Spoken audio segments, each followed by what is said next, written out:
Hey, it's Shar. And this is Denver. And we're Just like that. Welcome to the unofficial recap podcast for Max's original series. And just like that, we're so excited. Denver, So you excited. ready? I'm ready. All right, so let's get things started. All right. Here we are, season 3, episode 8 of And Just Like That. The episode is titled Happily Ever After.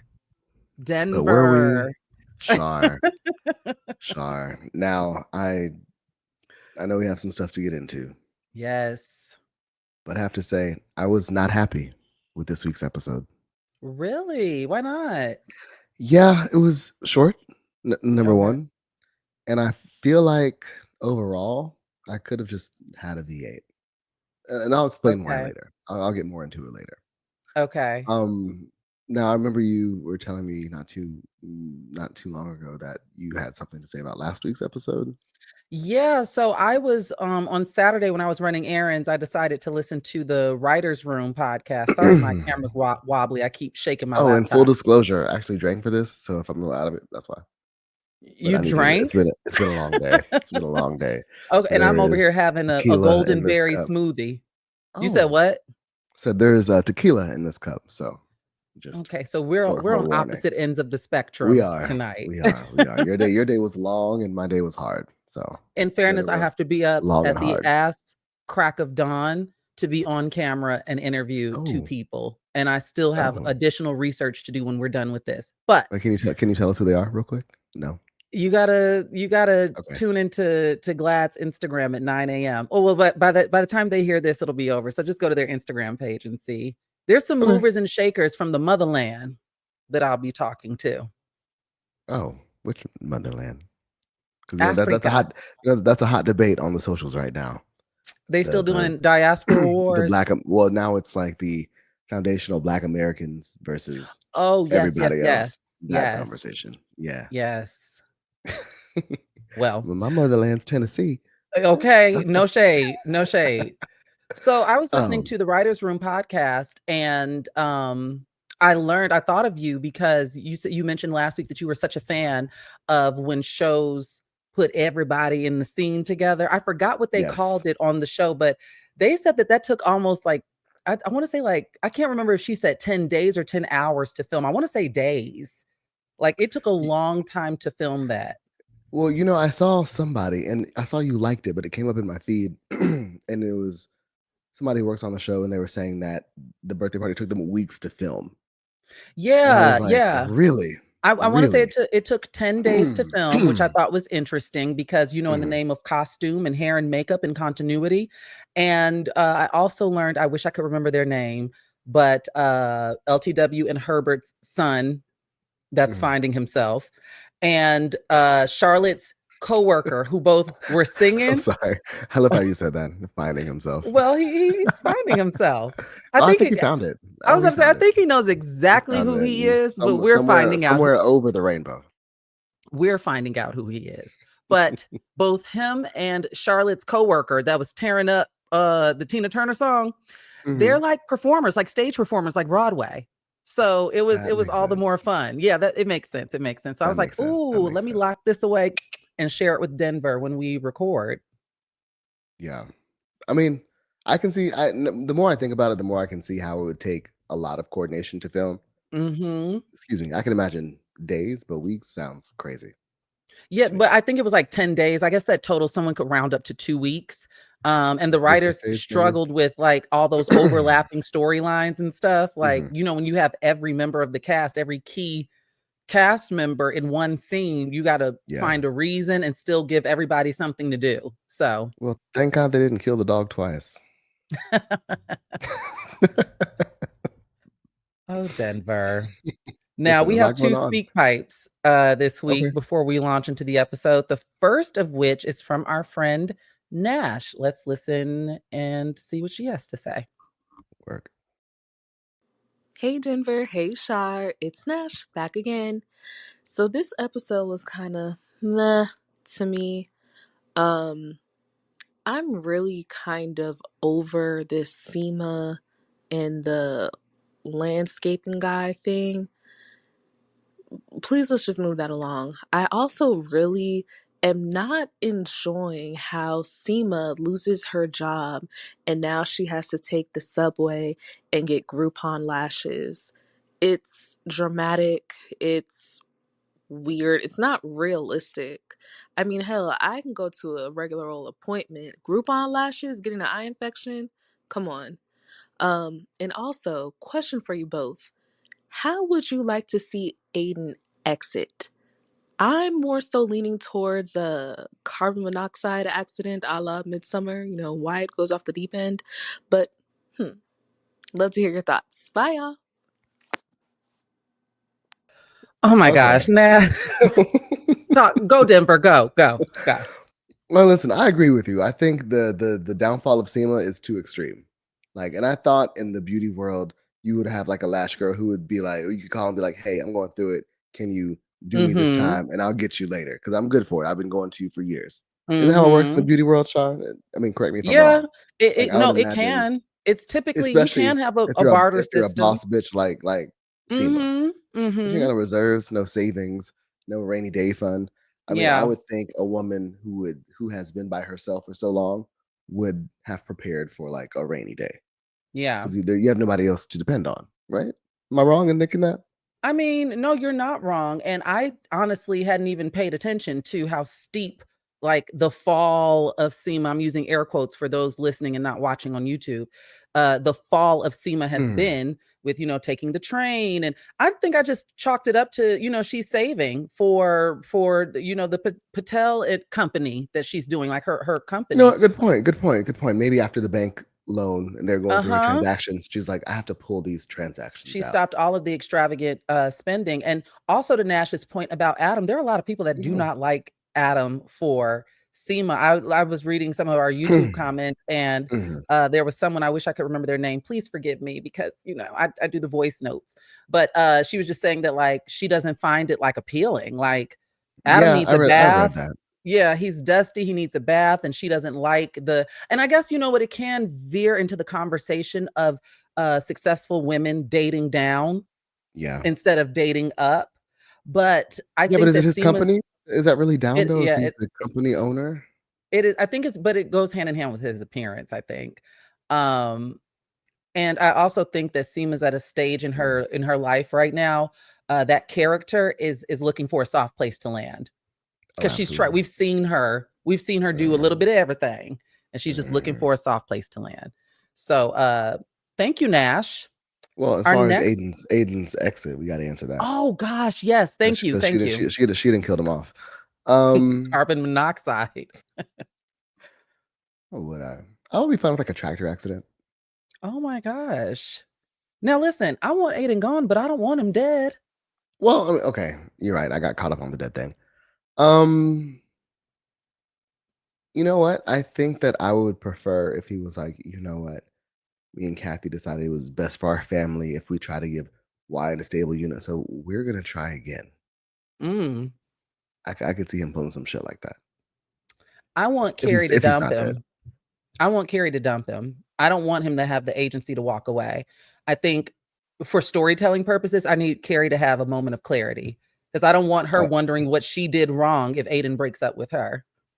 I would love that for her, but we know that's not our girl. It can be. She's full of surprises now. That's just not our girl. She's full of surprises. I actually just watched an interesting interview that Sarah Jessica did with Las Culturistas. It's a very interesting interview. I watched it earlier this morning before I got to work, and I don't really watch a lot of her interviews, but it was interesting, especially when they started talking specifically about Sex in the City and just like that. Gotcha. I mean, I'm not really a Las Culturistas. It came up in my suggestions. But they have good guests every now and then, so I'll catch it. I like the hosts. I like their work. Yeah. I forgot the other guy's name. I know Bowen. What's the other guy's name? The other one. I like Bowen. I just call him the other one. I can never remember his. Yeah, I liked the white one. Isn't it Matt Rogers. Matt. Is it Matt Rogers? Sure. Well, I liked him on the that short-lived Showtime series that starred Jennifer Lewis, which is something that he and Carrie bonded over, working with her.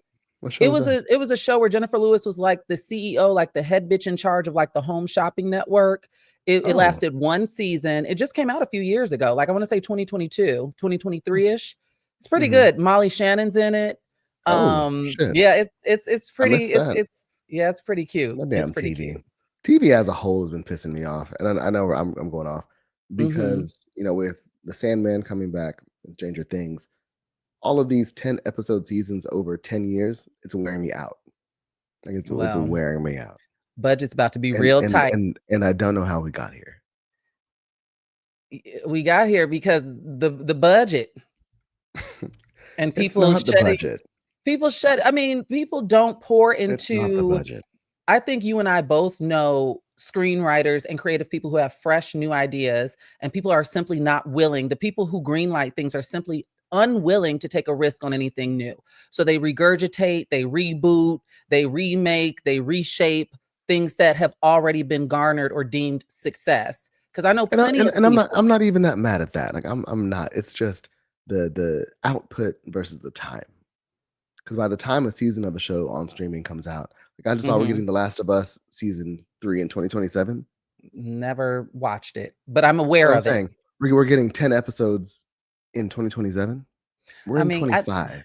I think of Euphoria that way too. Like I'm supposed to care in 2 years. Yeah. Do you know how much life happens in 2 years? Yeah. I forgot the story. I forgot the plot. Like I don't know what's going on. That's why they give you a super tease, a 5-minute last season. And then you're giving me 10 episodes. Yeah. And they may be anywhere from 30 to an hour. I think that the damage that the strike did and the budget is making it impossible for people to recover. That's my personal opinion. They're trying to cut corners, but you can't cut corners when it comes to production assistants. Like everybody, there's a human to do every job. And they're trying to, because of corporate greed, they're trying to cut corners. I don't want to derail our podcast, but that's just my opinion. They're different show. But I'm like, Denver's the tequila talking. We got one more speak pipe before we jump into the episode officially. This is from Jarvis Did What? I love that. Hi, Shar. Hi, Denver. First off, I wanted to say thank you for bringing the podcast back for season 3 of the show. It's been really entertaining hearing your thoughts and opinions and the recap of the show so far. And now that we're more than halfway through the season, I had 2 questions. So my first question is, do you both appreciate the Carrie and Miranda scenes? I think even like in the original show, Carrie and Miranda, the dynamic between them and the scenes that came from that show, they were, iconic. They were pretty historic because, the tension just builds and builds, and then it always comes to a head. And then I just wondered if you both appreciate those scenes and how the show depicts, conflict between friends, and that, there's tough love that can exist between friends. So I just wondered if you both appreciated the scenes with Carrie and Miranda. And also, my second question, do you think we're going to see the end of Carrie's book this season? Like, do you think we'll see her finishing her period story? All right, excited for the show. Thank you so much. Bye. Thank you, Jarvis. Did what? Yes, thank you. You want to go first, Denver? Yeah, I appreciate them a lot, actually. I think that they're probably, those scenes are some of the most real in the entire series. And I think they do a really good job of illustrating how within a friendship you can change and be in different spaces, but still have certain moments, if that makes sense. Like whether they're like tough moments or friend moments, even the thing with the scarf and the papers and staying together. And yeah, bitch, you're getting on my nerves. And, I'm not trying to deal with this right now, but you're still my girl. I'm not going to just write you out because of that after all these years. Yeah. Where like if you were back in your 20s, maybe they would have stopped talking for 2 weeks. You know what I mean? So I think that the show does a really good job of showing a realistic, mature friendship between those two. Yeah, I gotta agree. Those are Carrie and Miranda scenes are some of my favorite because of everything that you just said, Denver. But there's some of my favorite because I can think about those blow up arguments like in the film when they went almost a year without speaking, once Miranda disclosed that she told Big, never get married, after that fight with Steve. And I think that Miranda represents a grounding, like they balance each other out so well personality wise. Carrie is whimsical, she's kind of out there, and Miranda is kind of solid. Like I feel like they feed off each other for better or for worse.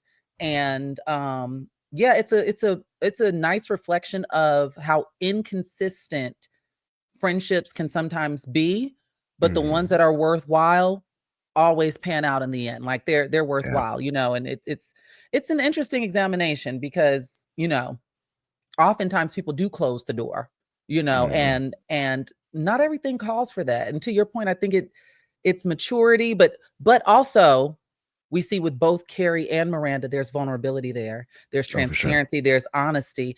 If only one person was dallying that up, this friendship would have been died. But absolutely. I think that vulnerability, that is the key to keeping their friendship afloat. I agree.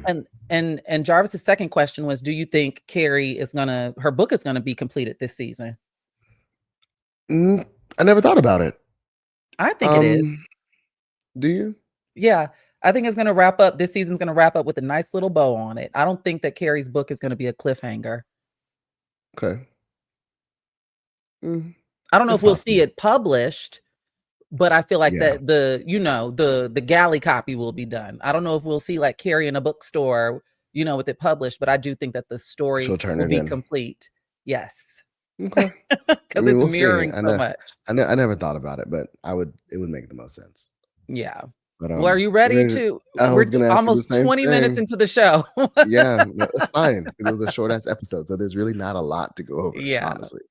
Yeah. Right. So let's jump into season 3, episode 8, Happily Ever After, and just like that. So, before we officially do this, I just have to say that the fashion was fashioning this episode, and the sex was back. It was sex and the city in the city. This episode. I forgot what it was like watching these women have sex because I think it's been so long. It took me back. Yeah. Well, so here we go. The episode opens up with Carrie and Aidan lugging his bags up the steps of the Gramercy house, and we find out that he's staying for longer than 2 weeks. In all caps, I have yuck. Why'd you have yuck? Because Aidan's there. Yeah. No, it's okay.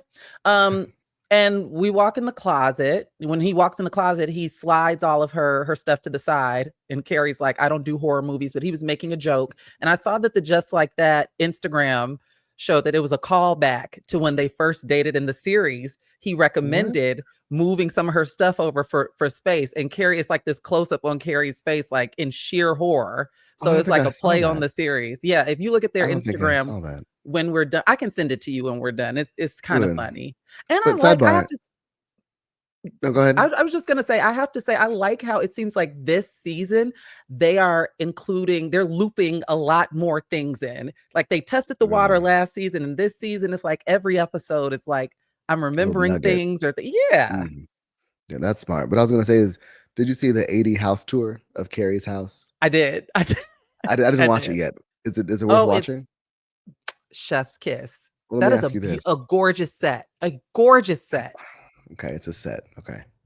So it's a set. Because sometimes they'll turn an actual property into a filming location for however many. The outside of it is real, but when you twist the knob and go in, of course, it's a set, and there's little nuggets in there. Like I love how the two people that were giving the tour that work on the show were explaining like there's so many Easter eggs, and like Carrie's original coffee table is in her office, and the desk from the old apartment is in the office. And I didn't know that the old apartment's nickname was the Jewel Box, because that's how Carrie looked at her little quaint space. Like it was the Jewel Box. I think that's what they called it. Okay. Yeah. The chandelier is in there from, it's good. Check it out. And speaking of callbacks, the closet that Carrie points Aidan to put his stuff in, which is in Shu's room. To me, it made me think of the movie when Big, Sex and the City, the movie, when Big was, and they opened the closet and Carrie's like, that's not going to work for me. That's what that scene reminded me of. She'll never change. So the two kiss, And Aidan says, I hope you don't have any plans for the rest of the day or the week or life. And Carrie says, I'm free until 7:30. And then Duncan is going to be giving me notes on my latest chapter. Just letting you know. Woo, woo. And suddenly the yuck turned into a yum.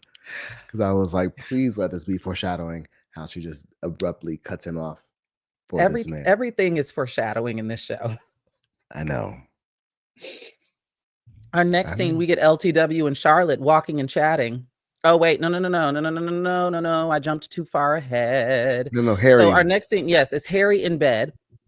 And he's 5 days post-op, but his balls are swollen.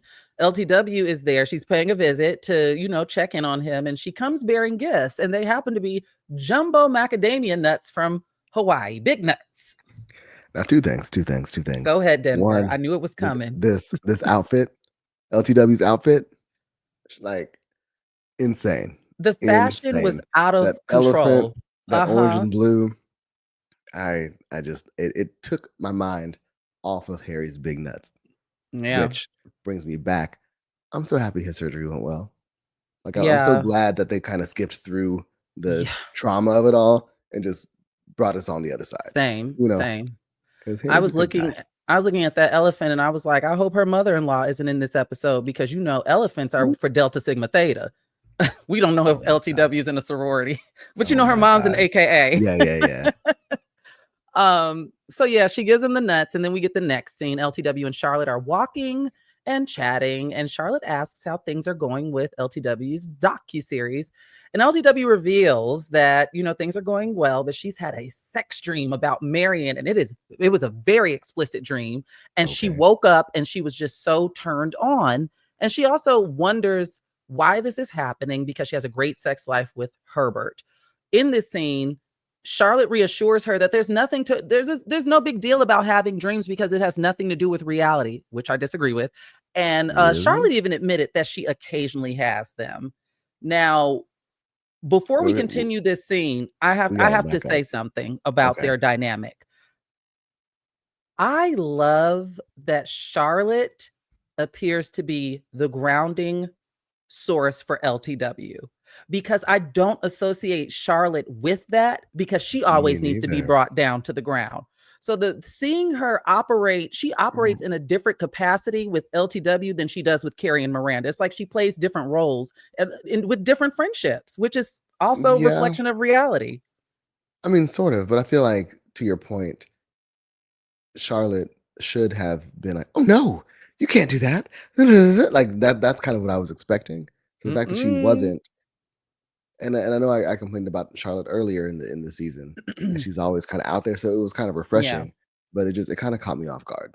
But I mean, she did it in previous episodes. Remember when LTW's father died and she called Charlotte, and remember before she gets the email from Jennifer Lewis, and Charlotte's kind of grounding her there as well. So she shows up in a different capacity. Maybe Charlotte can handle some things. Maybe these are heavy things. More, True. And to your point, like maybe she feels, I don't know, safer, like more free around her core friends. Because like when you're more comfortable around certain friends, you can let all of that crazy shit out, and then other friends, you kind of like suck it all in. Maybe LTW is her like suck it all in friend. Maybe so. Also in this scene, LTW reveals. No, I'm not leaving. This. Okay. Why are sex dreams bad? You said you disagree. No. I didn't disagree that they were bad. You said they don't mean anything. She said, right. Charlotte says because they have nothing to do with reality. And I disagreed because they don't always have something to do with reality, but sometimes they could be the word of the episode, foreshadowing. They could be a manifestation tool. I'm trying to think because I don't have them that often, but the ones that I remember, they were so random. They typically are. Yeah, that's all I'll say. They're just random. Okay, like they had nothing to do with anything. They just. But see, you're saying like, were they with random people or people that are in close proximity to you? I've had both.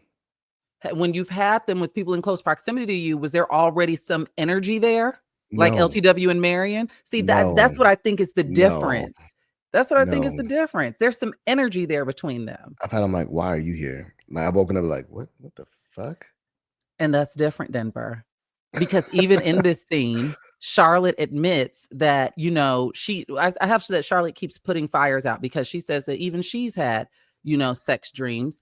And LTW reveals that she sometimes flirts with Marion when they're working. It's nothing sexual, but there's an unspoken energy between the two of them. And she calls it flirting.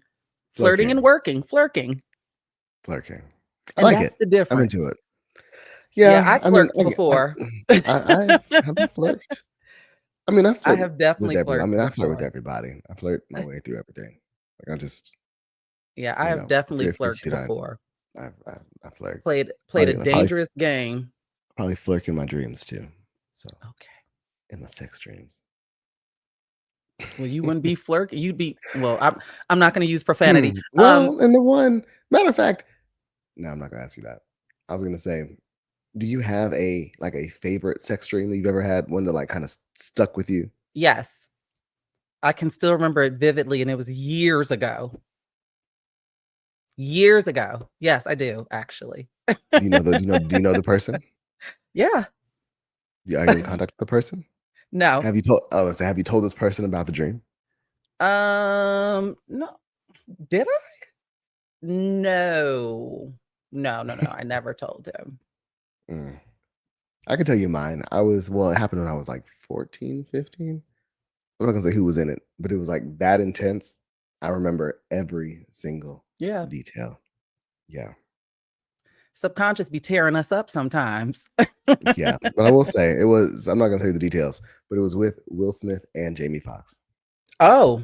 Don't ask me why. Well, can I get some Marvin Gaye?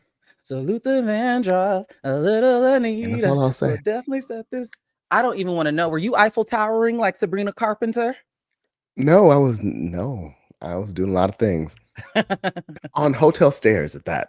I'm like, I'm not gonna tell you, I'm telling you everything. Was it at the Embassy Suites? I had one too many drinks. No, it was like you have like those hotels with like the grand ballroom, like the steps go like way up, like almost like Met Gala steps.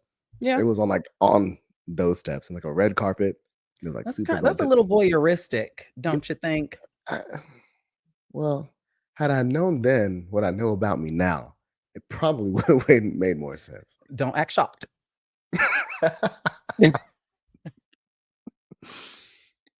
Okay. Let's move this trade. I was about to say because it's about to get steamier, so buckle up. Our next scene, we are at the art gallery and prepping for the opening of an art show tomorrow that Charlotte and her colleagues are hosting, but they're filling up a condom with fake semen for the exhibit that requires 3.4 centimeters of ejaculation for an art installation called The Emperor's New Condom. Disgusting. It's art from a woman in the 1980s, and Charlotte says it was pre-Lena Dunham, before women were allowed to be messy. Charlotte wants to modify the exhibit because it's supposed to be 6 inches instead of 4, and that's when her vertigo hits. Now, I have in my notes that this vertigo storyline that we explore with Charlotte, this episode is another silly storyline. It made me think of the season 3 premiere with Richard Burton, but it also, I think it's also a nod to how quickly life can come at you. Like, these women are like almost 60. I mean, this entire episode feels like the premiere to me, and I'll talk about it at the end. I didn't need it. I don't understand how the vertigo again just came on so severe. And in my experience, vertigo doesn't do what she was doing. Maybe I just don't know enough. But I just found it odd. I remember Wendy Williams had vertigo at one point. I think it stopped though, but I remember her talking about just it. Like get like kind of dizzy and like lose her balance and stuff. I've never known it to be as dramatic as Charlotte was depicting it, but I also don't know much about it. So for some people, it might be that extreme. I don't know. True. Me neither. I'm not a doctor. This is not a medical podcast. So then Charlotte's our next scene, Joy shows up at Miranda's and she has bags, aka emotional baggage. LOL, hee hee ha ha, cheeky humor, cheeky British humor. I enjoyed it. And she just got in from Montreal and she stopped by for a quick kiss and a drink. Now I was like, oh, that's sweet. And then it dawned on me, oh shit, not a drink. Yeah. And, she pulls out Ungava gin. Now, have you ever heard of it? No. Because I And know I've you be never drinking exotic I've stuff. never seen green gin either. It was And I green? used to I thought it was like drink gold. gin all the time. It was like green, yellow, green. It was like colored.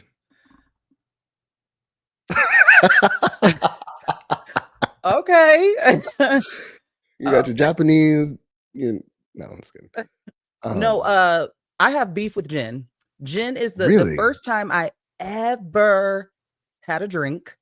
I was 18 years old in undergrad, first semester, freshman year of undergrad, and the drink that I had was gin. And it was mixed up and stuff, but to this day, I have not had gin since that time. 18 years old, first semester. I'm not a gin fan. Even when I order my martinis, which I love a martini, it's vodka-based martini, and no vermouth, keep it simple. And yeah, I do not like gin at all. And I remember, That's isn't crazy. Tanqueray gin? Tanqueray. I loved gin. I used to drink gin in college. They say gin make you sin. Gin and tonic, and it did. And it's funny. I always thought when I would get two dogs and name them Tank and Ray, so I could say Tank and Ray. Are they going to be at the dog park with Sappho and Socrates? I mean, thankfully I've grown, I've matured, but at that time that was a plan. Oh, Denver! Ooh, a little bit ghetto. Layers, baby, layers. There's layers like an onion. We're in the hood now, baby. So she pulls out this Ungava gin. It's fancy, and she decides that she's going to leave it at Miranda's place, which she notes that she's never done before. And that fact is important because she then asks for tonic and is quickly reminded that Miranda does not drink. As she goes to take the bottle back, Miranda insists that it stays there because Miranda's so wrapped up in flattery because of Joy's gesture, because Joy mentioned that she's never left a bottle of gin at a girlfriend's house before. Miranda is her first. And so I have in my notes, and I don't want to, because I know that we're going to close the loop on this later in the episode, but this scene reminded me of something that I always say, which is everyone has something to disclose when it comes to dating. And I loop it in when conversations pop up around like trans people and dating and like this heavy pressure and everybody, that's a cross I'm willing to die on. Everybody, and it's at varying levels, but everyone has something to disclose. Everyone. And Miranda is living proof in this scene. And I'm sure Joy has her skeletons too. So then our next scene, we get Carrie and Aidan. They're in bed. Okay. They have been doing nothing but having sex all day, apparently, because it's 7:20. And Aidan doesn't know if it's 7:20 a.m. or p.m. That's how sickening the nap was for him. Yuck. That's all I got. Carrie gets out of bed and gets dressed because she's about to go down to Duncan's for her writing session. And that's when Aidan says, "How long are you going to be gone? An hour?" And Carrie says, "Oh no, my dear, much longer." She said out. And I noticed in this scene that Carrie was kind of nonchalant. I felt like a little dismissive, like, "Oh, hours." She didn't really like get into it. And she was like, hours. I don't know. It takes time. And I have in my notes, it's almost as if, now people listening and watching, don't jump on me because this is a very interesting choice of words, but it's almost as if she slept with Aidan out of obligation. That's what I got from this scene. She seems so annoyed by him. She seems so annoyed by him to me. So I don't think it's that. I think she's just kind of like in her routine, in her ways, and he's and you're interrupting, inconveniencing. Not really like annoyed, but like, like this wasn't I hear you. on my list, of things to do today.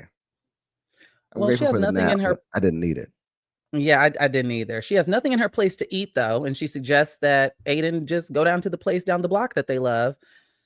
And that's when Aidan checks his phone and says, "Oh, man." And in this scene, we learn that Wyatt is icing Aidan out. Aidan has texted his son Wyatt about 5 times, and there's been no response. And Aidan is disappointed. But he also reveals that when Wyatt returned from Outward Bound, which I guess is the camp he went to, Wyatt ended up announcing to the family that he wants to live with Kathy. I have in my notes that I imagine that Kathy's boyfriend is not too enthused about this. I have in mind that this whole thing feels really manipulative. Oh my First, she's like, I have to go. He's bitching about the Denver. time. That when are you gonna be back? She's like, I don't know. Then that didn't work. So I starts bitching about food. What am I gonna eat? And she's like, oh, go to the restaurant. That didn't work. And now he's like gonna look at his phone.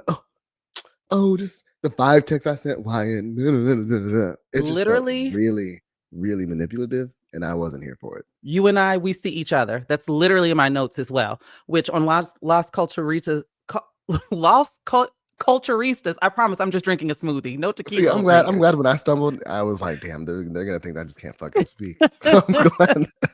I don't have any tequila over here. But they told Carrie that she has a propensity. Well, they told SJP that Sarah is they told SJP that Carrie is like a narcissist magnet. Like she has a propensity to draw them in. She's ripe for the taking. It was a funny exchange. But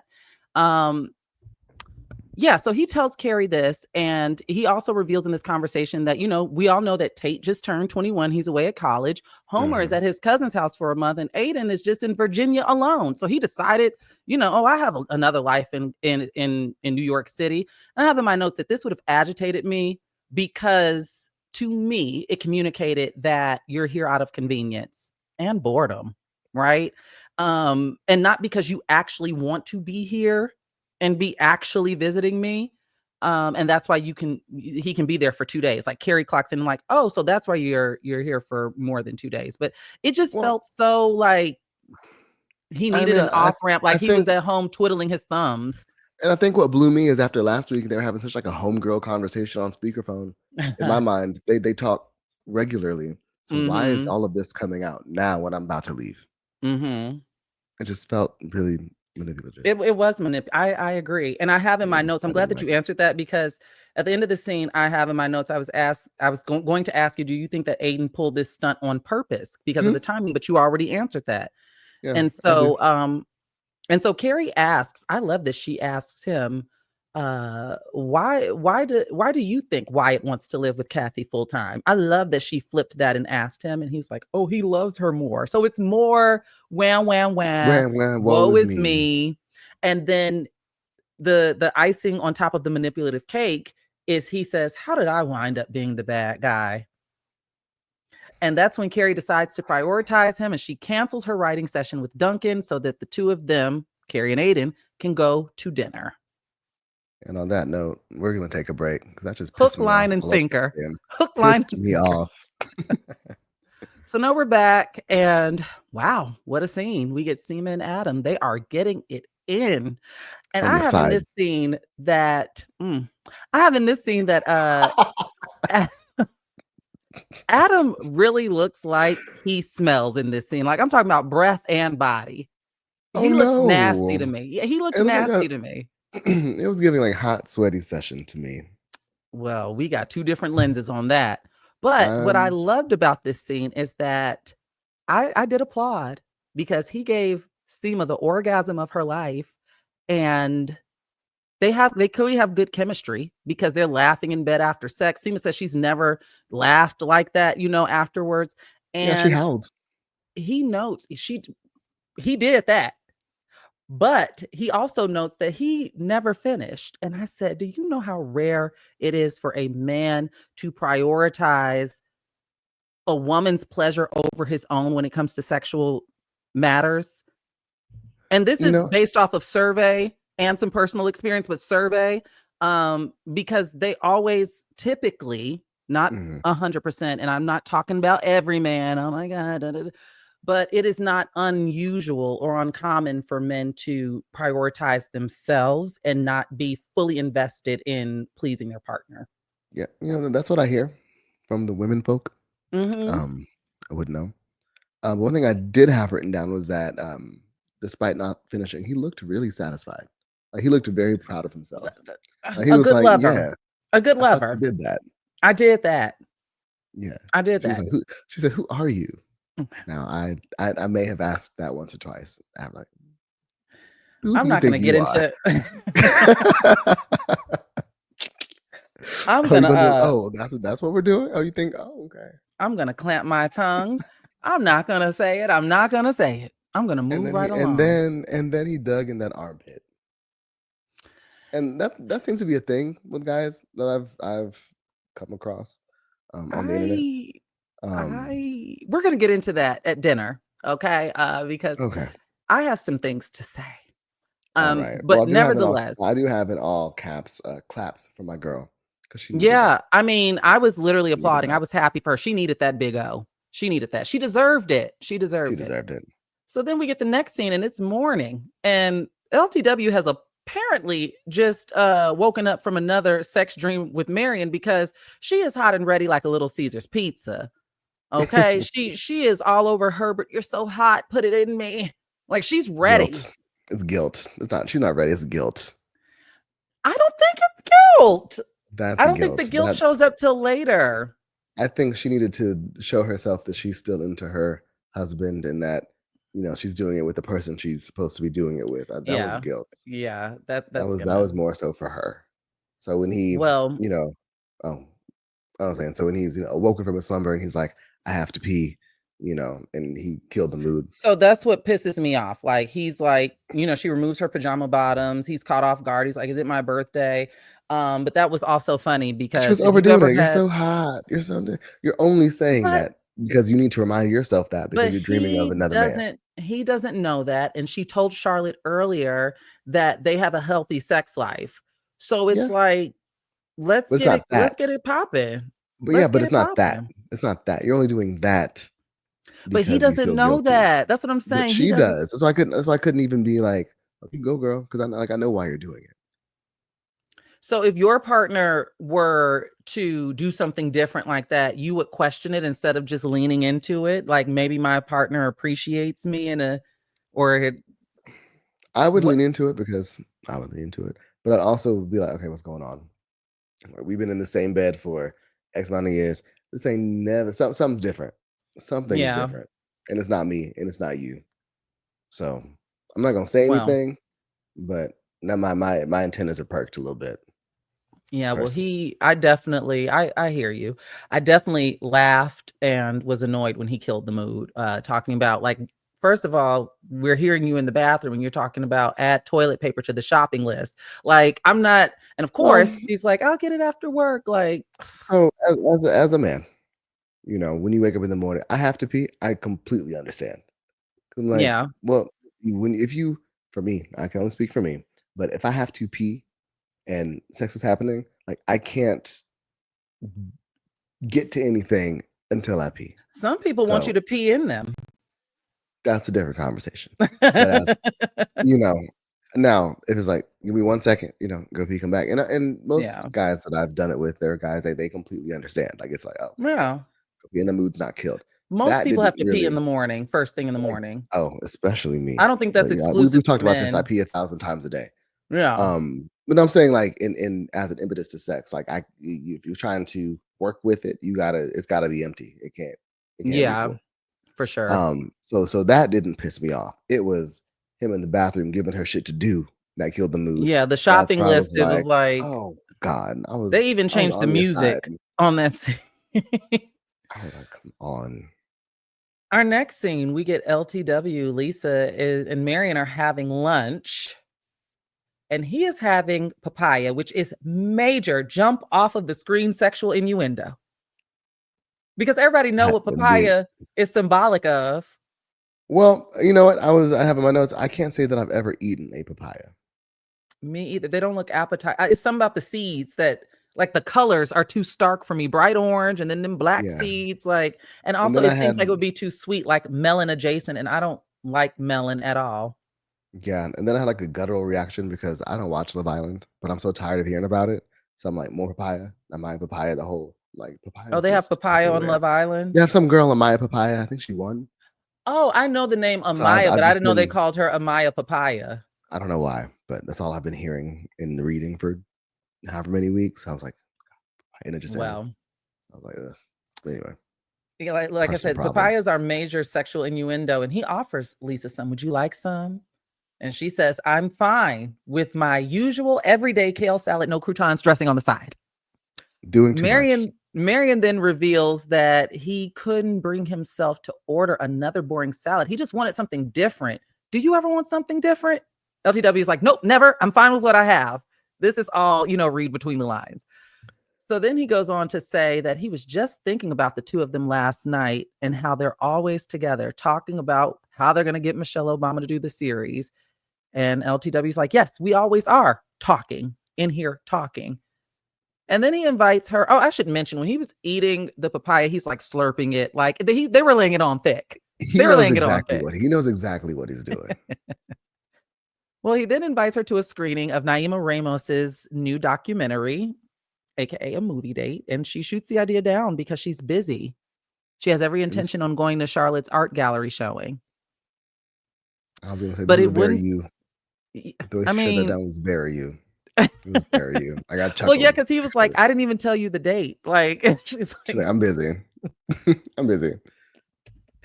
I was really quickly, I was debriefing with a friend about this show, and because they called me and were like, that Seema scene with Adam on the steps, it was very Shar, and I was laughing because I was like, there have been times where, sometimes you can get adjusted to like a script that you tell yourself, or you're adjusted to like, you feel like you can predict what's coming next. And then when you gag, like he said, oh, I broke up with her after I smelled your perfume. Now I'm running because I'm used to like, I'm thinking you're going to say, wait a minute, this ain't supposed to happen. Yeah, it's not.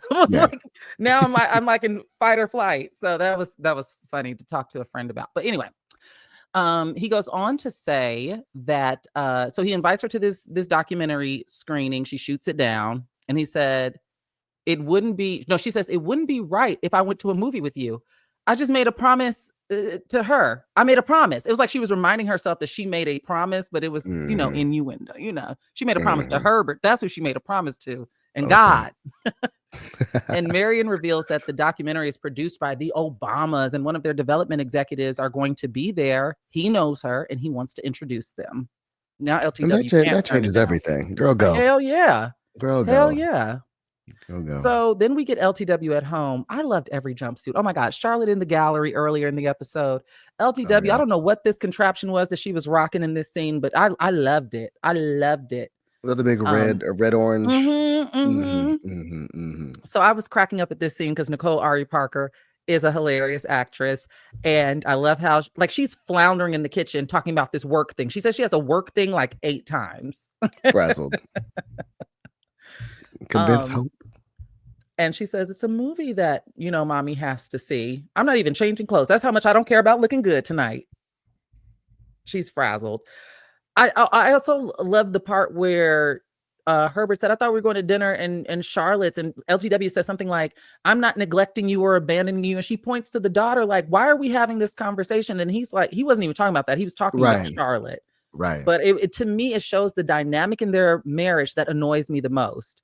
Because the fact that she has to factor that in, that like, if he were in theory talking about them as a couple, our daughter's in the room. Let's not do this while the child is present. That's what pisses me off. There's a time and place for everything. Yeah.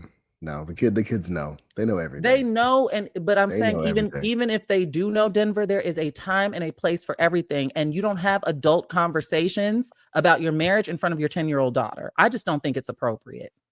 Whether she knows or not, personally. I mean, that's fair. That's fair. You all let us know down to speakpipe.com/we're just like that. Let us know what you think. I mean, I feel like it was light enough to where it wasn't anything. But because she had to signal, she signaled to him, like, let's not do this. That's what pissed me off. So nevertheless, we're back with Carrie and Aidan in the next scene, and they're getting dressed for Charlotte's event.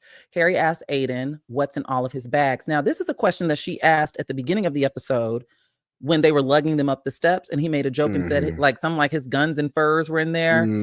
And now he's joking and saying tube socks. What do you why are you not answering this very What do you think is in question? the bags? Because it's a lot of bags. What do you think is in the bags? It's prized possessions because Kathy kicked him out the house. No, they don't live together. Well, then true. Kathy with her boyfriend across town. You're right. Yeah, I don't know. You know what? Actually, I thought they were still in the house up until the beginning of this episode. I don't know why. Just in my retcon. In my mind, they were in that house at some point. No, remember when it was Tate's birthday? Kathy and her boyfriend pulled up. Yeah. This is the tequila. It's making things fuzzy. Yeah, I think. Well, you all let us know. I think he lives there alone with the boys. No, you're right. No, you're absolutely right. It's okay. It's my bad. Don't cuss me out, y'all. Also, you all let us know what you think is in Aidan's bags. That's a great mystery because I mean I don't know. But then Aidan suggests that they invite Duncan to dinner with them tonight, and Carrie defiantly objects. Well, it was Duncan. Well, it was Dunkin' Donuts. So I don't watch the previews, but I saw this one, and in the preview he just said invite Duncan. That Dunkin' Donuts joke I don't believe was in there. Oh, really? They showed the original cut. So. They also showed in the slideshow Duncan in the closet, and Duncan's not in this episode. I was gonna say that at the end, but yes, pissed me off. Duncan's not in this episode. No, and I commented, I was like, Duncan in the closet with all of Carrie's clothes. Like, it was kind of crazy. That's the one scene I was looking forward to this entire episode. Especially because Aidan asks, does he have permission to enter? And Carrie told him no. Right. In a joking way, but ha ha ha ha. But Carrie immediately objects because but Aidan insists that it's neighborly. We're living in the same house and I don't even know him. And Carrie says, I don't know him either. When it comes to Duncan and I, it's all about work and books. And Aidan's like, so what? You all just sit around saying page 22 sucks? And Carrie's like, yes, that's our relationship in a nutshell. And I prefer to keep it that way. She is drawing hard boundary. She's lying. We know she's lying and she knows she's lying. But I know, but I thought the thing with her and Aidan is they don't have any secrets. Didn't she confess to him about the whole masturbation? We don't have any secrets. I have to tell you that was before Duncan. I faked my phone sex. Now that was before Duncan was in the picture. And honestly, I have been in a situation where I don't want, never with anyone that I was actively dating, but there have been people that like I didn't want to meet. So I actively avoided it, sure. Yeah. I don't want you to know this one. I don't want y'all to know him. Can I keep something? I don't even want to know that I know him. If I could have, that's how I would have kept it. Yeah. Hello. We're past that now. Can we have a moment of silence for that? Because hello. Somebody somewhere. Hello. I didn't know you knew. No, you didn't. Because I don't. Why would you? I don't even know who that is. Sorry to that man. Then we get our next scene. Seema and Adam are out to dinner, and a woman is sitting across the restaurant and putting on deodorant in public. Seema and Adam share a laugh, and Adam mentions that he's seen someone clip their toenails on the train. He's seen a woman squatting, but at least those are basic necessities. And then there's a record scratch because Seema's like, what the fuck are you talking about? Deodorant is a basic necessity as well. And that's when Adam reveals that he doesn't believe. It's not only that he doesn't believe in using deodorant. He uses a rock crystal. Woo! Two things. One, it's better than nothing. I mean, it's more than what I thought. Because last week I thought he was just going to be out here musty. So at least he uses something. Because I know a homegirl, an ex-homegirl, who used to use that damn crystal. Does it work? I don't know. But she just used to always have it in her bag. And then the other thing is, well, was she ever musty to you? I wasn't around her enough to know. Oh, okay. That ex was very swift. And then two, I don't necessarily think putting deodorant on in public is that outrageous. I didn't understand why they were having a kick out of that. I guess because she wasn't discreet about it. Like she had her full arm up. Like there's ways you could put on deodorant. She had her full arm up and.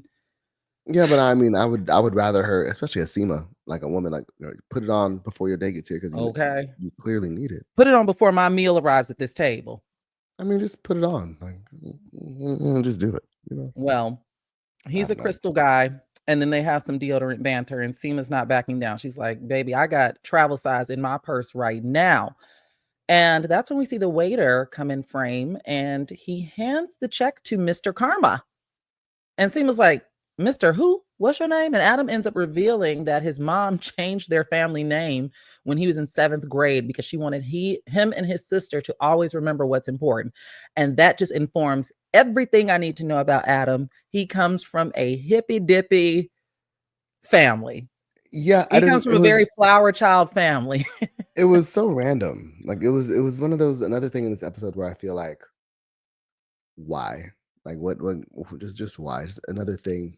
Oh, Well, it okay. may make sense later down the line, honestly. It may I'm make hoping sense I'm hoping it does because I know it's like very superfluous. Just because they're she's just like Adam shits and giggles. Karma. That's such a strange name. And so but it informs to me learning that his mom did that. I'm like, oh, that's why you're the crystal under the armpit guy. Like you're a Well, flower initially child. I was like, oh, is that why that you dating South Asian girls? Like, do you have like this Ooh. weird like Indian? I don't say like fetish, Ooh. but like her name is Karma, and I like Indian women. Do. Ooh. And he used to date a yoga woman. Right. And wasn't she South Asian, or was that did I make that up? No, I don't think She they wasn't. made that clear because he brought Okay. up yoga and Seema was like, are you asking a South Asian woman if she's ever done yoga? That's where that came up Got you. And then okay. Never mind. because he was asking Seema, you know. Right, So what was his response to that? it was he said a joke. It was a joke. Something about his girl. I can't remember. This is when they were in the backyard in the Right. garden talking when Duncan like shut the blinds when he was still mean Duncan. Mhm. I think it was Duncan's intro episode that they had this conversation. So we get to the Nevertheless. next scene. We're at the art show. Seema, Aidan, and Adam are standing around chatting about deodorant still, and they make a joke about Aidan's speed stick, under his arm. And then Aidan shifts the conversation to Duncan, and he asks them both what Duncan's like. And both Adam and Seema say, "Oh, he's a meanie. He's a meanie." Good friends. Then we see Good friends. Carrie and to their knowledge, he is a meanie. Remember, Miranda's the one that clocked the LOLs that he and Carrie were having. To Adam and Seema's their lived experience, Duncan is an asshole. No, their lived experience, they saw them kiki at that party too. They know what's up. They Yeah, I put mean, on a yeah, they weren't united hiding front. it. Nobody said anything more. Nobody said anything less. They're like, And yep, those are good friends. big I've move. had friends, boyfriends, and partners, and even girlfriends try to slide in little, because I'm Shar. I'm there for a good time. I love having Mm, conversations, but try to slide in little whatever. And don't get it twisted. My loyalty lies to my friend. But we right, can play this game. Oh, right, he's a right, right. meanie. Mm. Well, I will say I didn't expect Aiden to be so inquisitive about Duncan. He's threatened. He is threatened, and He's threatened. I didn't really see that part coming. I think he's threatened by Duncan's intellectualism. Not saying that Okay. Aidan is a dumb guy, but he can clock that Carrie and Duncan have similar interests, and him and Carrie don't really have anything in common. And they never really did, Mhm. but there's a threat there. It Well, would be to me like if to me that gives more weight to him putting that script on that table. mhm. Like I look at it like if I don't like rock climbing or physical activity, and my man has a neighbor who loves rock climbing and physical activity, some of my insecurity might jump out, especially if you're referencing you calling me all homegirl style and referencing like mhm. Keisha's so crazy. We went to go climb. Like, yeah, now Yeah. I'm strapping up Mine boots on the ground. I'm learning how to mine rock climb. mine would too. Mine would too. So then we see this beautiful shot of Carrie, Miranda, and Charlotte. And Carrie is reading a poem titled Happily Ever After by Katinka Soames Henry. And the poem, which I think is going to matter as we wrap up this season, says, I've spent my entire adult life haunted by the elusive concept of happiness. Is happiness a myth, a gift, a skill to master? Welcome to my version of Happily Ever After. Mm. And after Carrie reads this poem, the three ladies launch into a discussion around happiness. And Charlotte mentions that she finds the exhibit interesting because we all evolve and change over times. She brings up the 80s compared to now, and she says, think about the things we let go of and the things that we hold on to. All of this I'm locking in my little bank because I'm like, Mhm. what's going to show up for us? And Carrie mentions, she makes a little joke that she is holding on to this belt that she's wearing. Like all of the fashions were fashioning, but she bought this belt in Again. 1989. And then we get an introduction to another storyline where Miranda uses herself as an example, which I was like, tell your testimony, sis, when she starts comparing herself to where she was mentally and emotionally just last year. And she tells them that Joy asked if she could leave the bottle of gin at her house. And we should mention that Charlotte looked mortified. She Carrie did. looked inquisitive. And it got Miranda to thinking that maybe I'm not an alcoholic. Maybe I'm alcohol-ish. And I have in all caps that Miranda is playing a dangerous game. But I think that this thought trail is common. You know, it is, and I kind of appreciated it actually Mhm. because I'm not an expert in alcoholism, but I do wonder. I have thought about this not for myself, but for other people. You know, are you an alcoholic, a lifelong alcoholic? Is there a Mhm. period of alcoholism? If you are a recovered alcoholic, does that mean that you can't have a drink again? And I know they And say that it's a disease, and yes. I'm not discounting that at all. But I do think from what I've seen that there are varying levels to that Mhm. disease, I guess. There And I are. think that, at its most severe, it's a, physical dependency on this chemical. And then Mhm. on the opposite end, it's I can't drink this because I know that it's bad for me right now. And that's it, right now. To your point, we've seen examples of people who are on that more dangerous end of the spectrum where detoxing Hmm. has them like cold sweats and shaking. And Hmm. then you've seen people in AA like Miranda. You brought up an interesting point though, because I never gave that any thought. I just looked at it when you're a recovering alcoholic, you literally never touch alcohol again. I never looked at it with like it might be this period of time because that does loop in because Miranda, of course, ever the litigious lawyer Miranda, she supports her Hmm. case by mentioning that she hasn't always been an alcoholic. Carrie and Charlotte know this because they've known her since forever. And she says, I Right. think the main reason I started drinking was that I was unhappy in my marriage, in my career, and I was questioning my sexuality, which sounds like, And I think yes. that's a fair point. I mean, if there are certain triggers that trigger you to drink and you remove Hmm. those triggers, then are you able to drink under your own free will or like a happy trigger, you So know? I'll say this about myself, which I've never said publicly. Mhm. Um, I do not drink in my apartment anymore. I don't think I've ever said this publicly. I do not drink in my apartment, and I have a Mhm. full bar, but I'm also not tempted. I'm not Miranda, no shade, but I'm also not an Mhm. alcoholic. And the reason why I don't drink in my apartment and I've limited it to only drinking socially is because when we were on lockdown and quarantine and the Mhm. pandemic of 5 years ago, I was drinking a lot in here, which was Mhm. weird because I was like classic LA girl, right? Like I was making my own salad dressing and like having like salads and avocado toast every day, homemade. Mhm. And but I was also there were some mornings where I was having a little Tito's at 8 a.m. And it seemed normal because we all were in lockdown. Ain't no reason to go to sleep at a reasonable hour. Like I was really in the house living what felt like Groundhog's Day because LA does the weather never changes. So it's like the same day over and over and over. Mhm. And yeah, I would get out and get fresh air and stuff, but I was also because I was reporting on COVID, I was also deathly afraid of it. You and I talked a lot during Mhm. the pandemic. I Mhm. even did a podcast with you, Drinks with Denver, at Mhm. the height of that. And so um I related to it in that sense because my journals from 2020 are very painful to read. I just started rereading them just literally like a few months ago.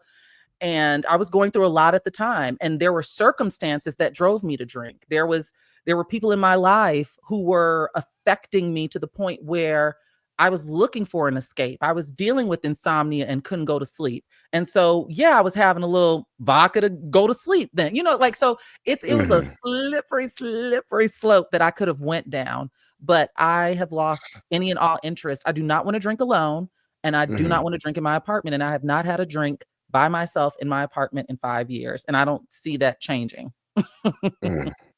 It's Only interesting. socially, See, my only contingency is I don't drink when I'm sad. Because when I'm sad, and I have. I think I don't drink when I'm sad. I've been crying in Now the club sometimes. no, no, I'll be upset, like annoyed, or like I'll go through something. But if Yeah. I know when I'm sad, I stay away. I have a really good relationship with alcohol, and I kind of think I kind of always have. But there Mhm. was a period before I moved to LA, 2012, that whole last year. It was really rough, and I was drinking a lot. Not an alcoholic, don't get me wrong, Yeah, but no, I same was here. easily clearing like a bottle of wine, 2 bottles of wine a day at 21. I eat Why? and Because, you know, and there's also a time where I didn't really realize that all of the shit that I was going through, I got hit by a drunk driver and I'd going through a breakup and I lost a friend and my family life Mhm. was fucked up and this weird like all of these like little things that all happened within like this year period that you just kind of like you keep moving, you brush off, but I think they kind of had a cumulative effect on just my psyche. Yeah. So like I'm going to work and I'm functioning and I'm, an apple smiley, but Mhm. I was also drinking at work, but I was functioning, but going on break, going to what was it? Fucking Applebee's and getting a margarita, then coming back, then going home, Mhm. then going out to party. I was just drinking a lot, a lot, a lot. And I didn't really understand why, you know. Um, and so I stopped. Like when I moved, I was like, well, I mean, Fresh I'm just start. gonna move. But I didn't stop intentionally though. That's the thing. I didn't Mhm. stop intentionally. My surroundings changed. Everything that I left was gone. Circumstance change. Yeah. Circumstances changed. And Yeah. then I just stopped drinking like When that. I mean, you I still drank, mentioned but when you mentioned the bottle of wine a day, mhm. I too was doing that at one point. I just thought about like years ago when I worked in unscripted like reality TV. It was Mhm. I thought nothing of it, especially when Trader Joe's Right. had the $2 bottle back in Mhm. the day. I would Right. definitely go buy me a couple bottles and I would come home after work and it Drink would them only be and go to like sleep. one. Yeah, it would be Mhm. one bottle of wine, which is a few glasses. Yeah, I'd have my Mhm. wine goblet and be catching up on, Love and Hip Hop or whatever, or watching whatever, Wendy or Mhm. whatever, and I'd go to sleep, wake up, and do it all over again. Yeah. I And gained then a again lot of weight as well. and I gained weight, but it, like, wasn't affecting me, like, I was showing up, I was Yeah, doing everything, like, I same, was, I was generally, like, happy, like, it wasn't it same. didn't affect a thing at all. It was just So something that so was I going have on. a question that's also on the tail end of Sure. this. Because Miranda also entertains the thought that maybe she corrected. Maybe she was never an alcoholic and she overcorrected, which I was like, that's such a Shar thing. That's Yeah. such a me thing to jump off the deep end. I And think Carrie that's also why asks her, I understand questioning your sexuality, but questioning your alcoholism. And that's when Miranda says that she overcorrected. She might have. and I think that's why I was so intrigued by this because like never once have I ever been like, oh, I'm an alcoholic, because it was never even that deep. But I wonder had I don't know, had something would have ever happened to have drawn me to that conclusion, would I have just been an alcoholic my entire life? Because in that weird period, one day I was like, I'm an alcoholic, and then now I'm an alcoholic. You know what I mean? So that And brings me to I never my thought about it. that brings me to my question that I want to ask Mhm, you, and I want us both to remove ourselves mhm. As I because drink the this question that tequila. I have written down. You said Am I an what? alcoholic? I said, am I an alcoholic? Chugs tequila. No. How do you how do you broach this conversation with a friend? When I was watching this scene, I was Um, trying to imagine a friend of mine beyond alcoholism, right? Any sort mhm. of addiction. Now in my face saying things along the lines of what Miranda's saying. How as a friend do you then because Carrie and Charlotte were stunned. So I how mean, do you yeah, I, go ahead. I Go. mean, I think I would have listened. I mean, I would have been like, I mean, I think honestly, Carrie handled it perfectly. I don't know enough about this. Mhm. Um, I'm really not the one to talk to. Mhm. Maybe you're right, maybe you're wrong. Like, go talk to your sponsor or your Mhm. therapist or somebody who's been there. Because I'm sure, as an alcoholic, you're not the first person to have thought this. Oh You no. know what I mean? So Nothing new under the sun. I would have encouraged her to go talk to her whoever's in the program, their sponsor, Yeah. because she was in it. She's going to AA. Bring this up in AA. Because she did. I Which I'm remember surprised. at the very beginning of the season when she ran into the babysitter at the bar. Yes, She was yes. like, "Oh, I'm an alcoholic, blah blah blah, and I'm Yeah. working the program or whatever." So I'm sure there's somewhere in the program there's a resource. I'm You know. surprised that this wasn't covered in that sitcom Mom, which I didn't watch when it was on in Oh, real was it time. Anna I went in Faris and Lisa yes. Kudrow? Oh, I binged it. No, it's not Lisa Kudrow. It's the other Oh, lady. God, you just made me forget her name. Allison Janney, I think is her same name. thing. Yeah, same thing. Um, No, it was just I binged it when it was on Hulu. It's now on Netflix. If you have not watched the sitcom Mom, it is just textbook sitcom. It's so funny. It's good. It's good. But I can't Didn't it just remember end whether or not they recently? covered this. Huh? Like, it just ended within like the last couple years, right? Yeah, yeah, yeah. Yeah. I Yeah. want to say it ended like in 2022. Got Um you. So then, but we should also mention that in this conversation, Miranda talks about how what's driving this for her is things are so easy and fun with Joy right now. And she doesn't want to interrupt that because she's having fun. She does not, she said, do I have to be defined by by my darkest chapter? I remember she did the voice, oh, Joy, Yeah. I'm an alcoholic. And And this loops me back again, to my conversation around disclosure at the top of, earlier in this episode. But go ahead. I think that's a really powerful question. Just not just for alcoholism, but just in general. Like, do I have to be defined by my darkest chapter? Like, No, from a I don't personal think standpoint? anyone has to, but also when do you disclose something like that? Her and Joy are still fairly fresh. So when do you go Yeah. beyond like, oh, I just don't drink to I like mean, I I feel battled like alcoholism. there's a part in the program that teaches you when you're supposed to do this, and I don't feel like Miranda's following the steps. Mm. I don't. I mean, But again, I've never but been in even if one. they're I can't even if say. I just they're feel like social situations and dating. I've watched enough TV to know they say like if you're recovering, stay away from like triggering or whatever like emotional situations. even with that, Denver, I think we both can agree there's no textbook way. Even if there are steps, every situation is so different. There's suggestions that programs can give, but there's no textbook follow points A, points B, points C, because every situation that you're in is going to be so different. And this Yeah, one is different. Like, I don't know if I would disclose if I was battling alcoholism or a recovering alcoholic.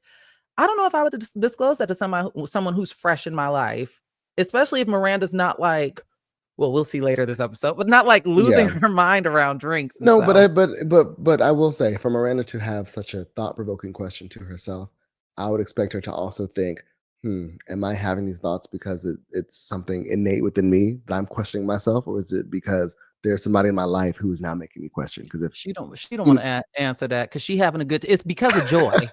then It's that's a because of joy. problem, and that and Everything that is and that because of joy. and so that is kind of like the line from which I'm like, okay, well, in this case, you're definitely still an alcoholic. Now, if she was just sitting at home one day and was like having this deep moment, asking herself all of these things, then I'd be like, Mhm. okay, well maybe she's not. Maybe, she's done the work. I love that in the Um, scene, Charlotte suggests that Joy would probably benefit from knowing Miranda's story since Miranda has worked so hard to get to this point in her life. I Charlotte agree. was kind of doing it for me this episode. I was like, okay, come on, girl. And that's when the Yeah. vertigo hits and Charlotte has to go take a seat. And I think we're gonna take a break. Okay, let's take a break then. Finish this thing up. All right, we're back.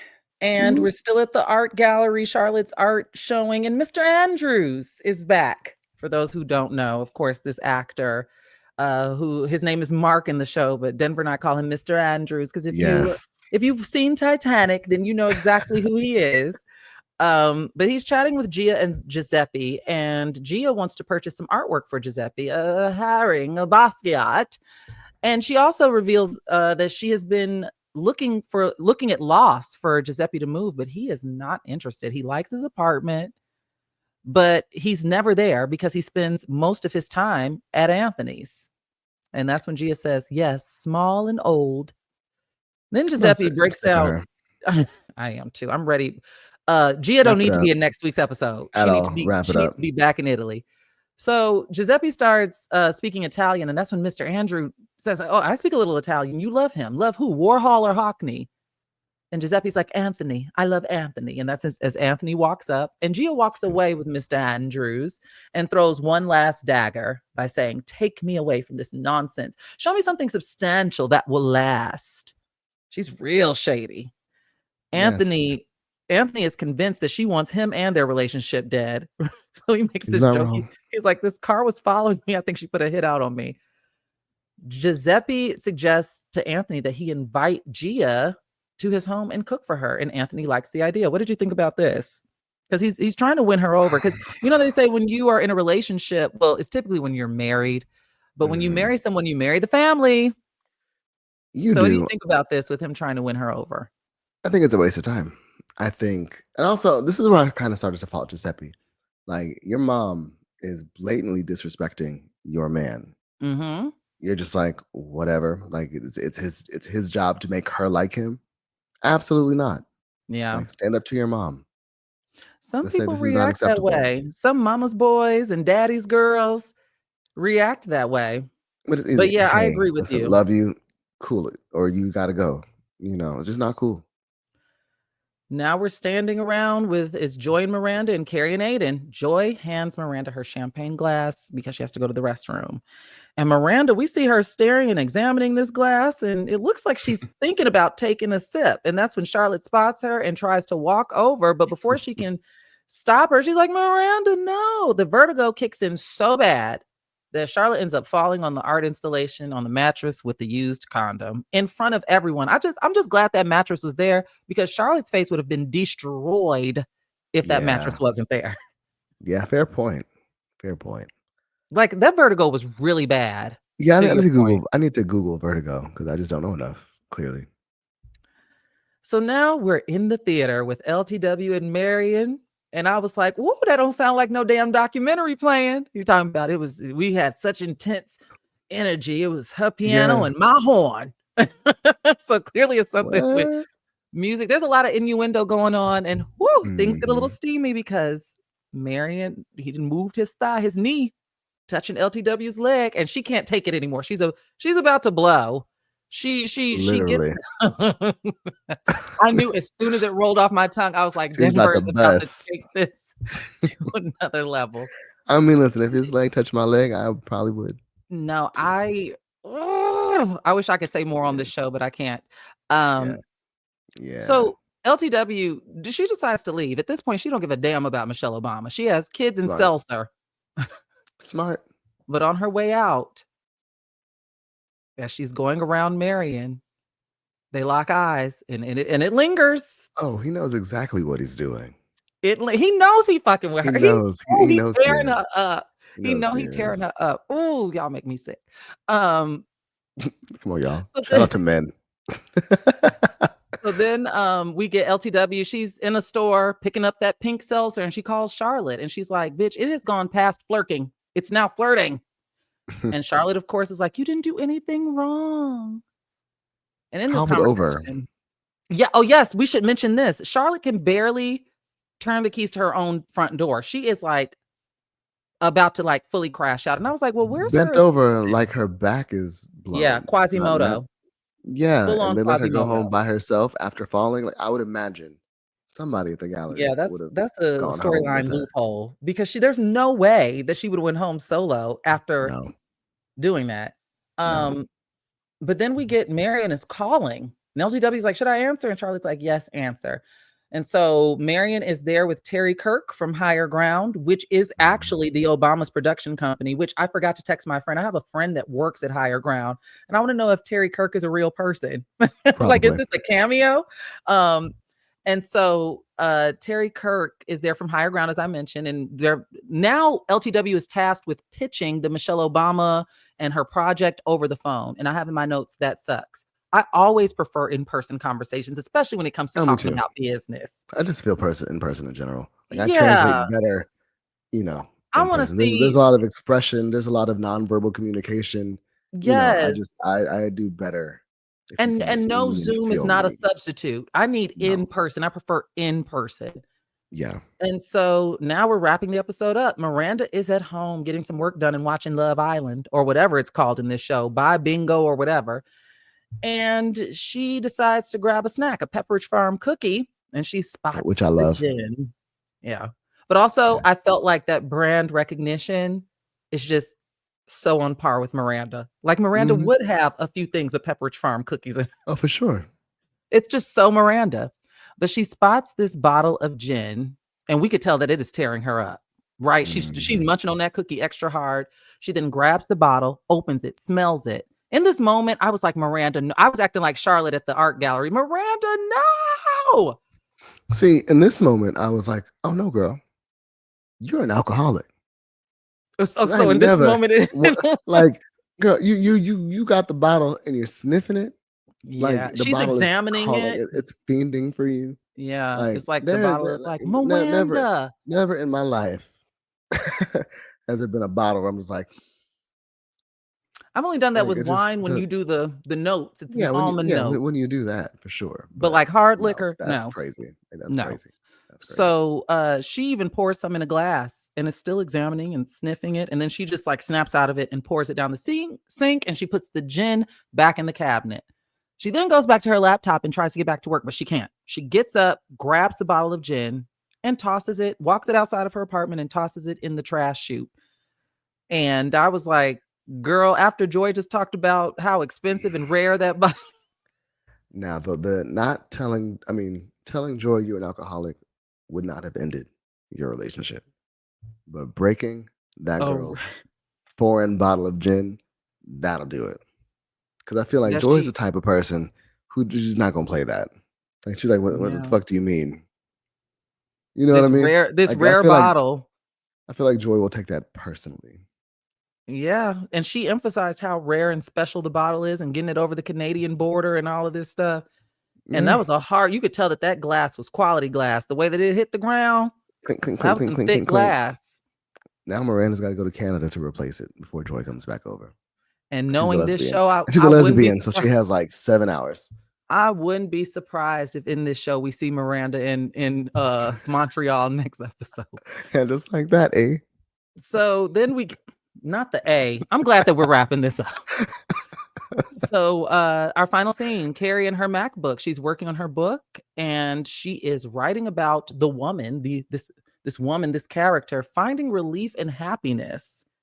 And Carrie seems to be content. It seems like what threw me off is at the end. Mm-hmm.